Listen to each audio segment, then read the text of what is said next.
السلام علیکم ناظرین و سامعین، ویلکم کرتے ہیں آپ کو عرب 5 نیوز چینل پر۔ امید کرتا ہوں تمام ناظرین خیریت و عافیت سے ہوں گے۔ بڑھتے ہیں آج کی سعودی عربیہ کی تازہ ترین خبروں کی جانب، لیکن اس سے پہلے سعودی عربیہ کی تمام ویزا بیٹس اور تازہ ترین خبروں کے لیے نیچے موجود سبسکرائب بٹن پر کلک کریں اور ساتھ ہی بیل آئیکن پر کلک کر کے آل کے اوپر کلک کر دیں۔ آج 13 شوال 1442 ہجری 25 مئی 2021 ہے اور سعودی عرب میں کورونا کے نئے مریضوں کی تعداد 1157 ہے۔ صحتیاب ہونے والے 987 اور اموات 15 ہیں۔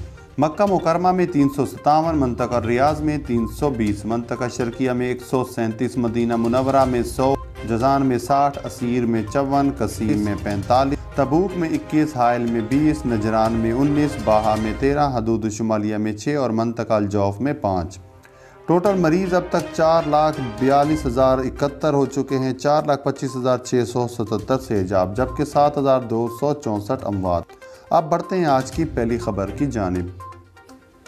کووڈ-19 بحرین میں بھارت، پاکستان، سری لنکا اور بنگلہ دیش سے مسافروں کا داخلہ بند۔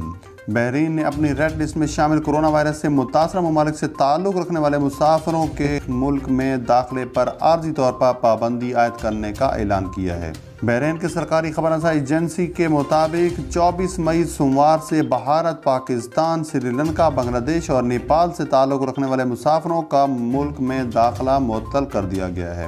تاہم ان ممالک سے آنے والے بحرینی شہریوں اور اقامتی ویزوں کے حاملین پر اس پابندی کا اطلاق نہیں ہوگا، لیکن انہیں بحرین کے لیے پرواز میں سوار ہونے سے قبل PCR ٹیسٹ کی منفی رپورٹ دکھانا ہوگی اور بحرین میں آمد کے بعد 10 روز تک قرنطینہ میں رہنا ہوگا۔ بیرون ملک غیر ملکیوں کے اقاموں، وزٹ ویزوں اور خروج و عودہ میں مفت توسیع۔ خادم حرمین شریفین شاہ سلمان بن عبدالعزیز کی ہدایت پر محکمہ پاسپورٹ نے بیرون ملک مقیم غیر ملکیوں کے اقاموں، وزٹ ویزوں اور خروج و عودہ کے ویزوں میں مفت توسیع شروع کر دی ہے۔ یہ توسیع خود کار نظام کے تحت 21 شوال 2 جون 2021 تک کسی فیس یا مقابل مالی کے بغیر ہوگی۔ فیصلے کے مطابق وزیر خزانہ نے توسیع کے شاہی فرمان پر عمل درآمد کی ہدایت جاری کر دی ہے۔